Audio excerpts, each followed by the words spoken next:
दोस्तों, भारत की पावन संस्कृति में प्रत्येक व्रत और त्योहार का अपना एक विशेष महत्व होता है। गौ माता और माँ गिरिजा पार्वती को समर्पित गौ गिरिजा व्रत भाद्रपद मास के शुक्ल पक्ष की षष्ठी तिथि को मनाया जाता है। वर्ष 2025 में यह व्रत 5 सितंबर शुक्रवार को पड़ रहा है।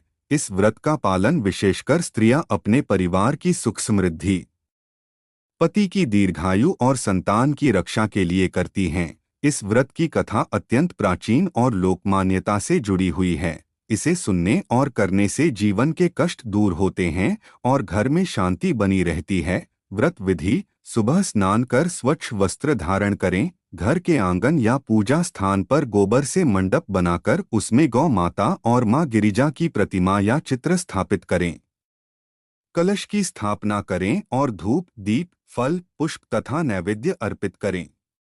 इस दिन गाय को हरा चारा, गुड़ और जल अर्पित करना अत्यंत शुभ माना जाता है। स्त्रियां व्रत का संकल्प लेकर दिन भर उपवास करती हैं और संध्या समय कथा सुनकर आरती करती हैं। गौ गिरिजा व्रत कथा: बहुत समय पहले एक नगर में एक ब्राह्मण परिवार रहता था। ब्राह्मण अत्यंत धार्मिक था, किंतु उसकी पत्नी बहुत आलसी और असंयमी स्वभाव की थी। वह व्रत पूजा में रुचि नहीं लेती थी। उसी नगर में एक सधवा स्त्री रहती थी जो हर वर्ष भाद्रपद शुक्ल षष्ठी को गौ गिरिजा व्रत करती थी। वह व्रत का पालन बड़ी श्रद्धा से करती, गाय की पूजा करती और माँ गिरिजा का ध्यान करती। उसके घर में सदैव सुख शांति रहती थी। एक दिन ब्राह्मणी ने उस सधवा स्त्री से पूछा, बहन, तुम्हारे घर में इतनी समृद्धि और सुख का कारण क्या है?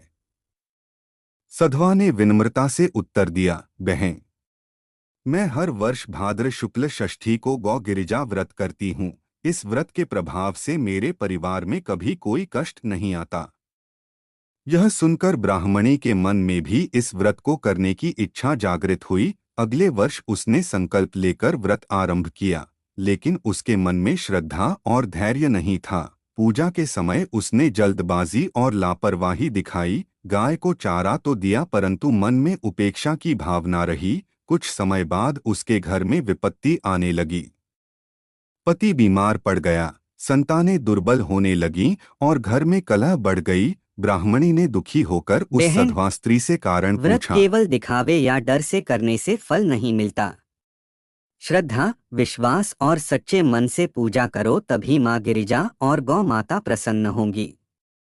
ब्राह्मणी को अपनी गलती का एहसास हुआ। अगले वर्ष उसने पूर्ण श्रद्धा और नियम से गौ गिरिजा व्रत किया। उसने गाय को स्नान कराया, हरियाली चारा और गुड़ खिलाया।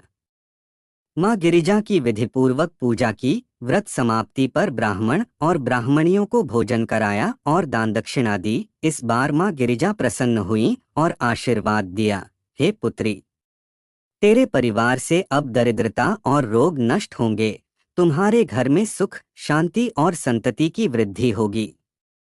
धीरे धीरे ब्राह्मण परिवार के सभी कष्ट समाप्त हो गए। घर में समृद्धि लौट आई और ब्राह्मणी भी धर्मनिष्ठ और पूजा पाठ में निष्ठावान हो गई। इस कथा से यह शिक्षा मिलती है कि व्रत और पूजा केवल औपचारिकता के लिए नहीं, बल्कि सच्ची श्रद्धा और विश्वास से करने पर ही फल देती है।